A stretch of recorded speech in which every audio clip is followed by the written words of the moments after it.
Welcome to the Rim Break Rodeo. We hope this video helps.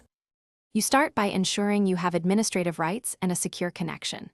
Once you have sudo or admin, open a terminal or PowerShell and connect via SSH for remote hosts.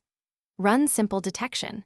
Uname or system info to immediately reveal OS and architecture so you know which tools to use next. Make sure to record host names and IP addresses. This avoids guessing later and lets you tailor commands for Windows versus Linux or macOS. Next, collect hardware and resource specifics. On Linux, use lscpu, FreeH, lsblk, and dfh. On Windows, use getsim instance or wmic and task manager counters. On Mac OS, use sysctl and discutl.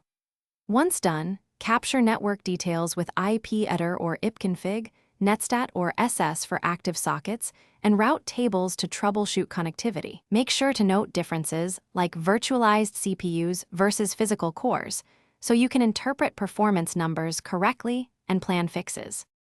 Finish by exporting collected outputs to timestamped files and a concise summary. This creates an audit trail.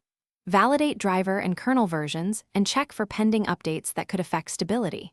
If results contradict, like mismatched disk sizes or missing interfaces, reproduce the checks in safe mode or from live media to rule out software interference.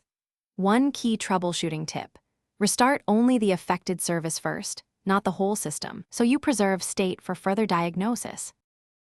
Thanks for watching. Consider subscribing if we helped you.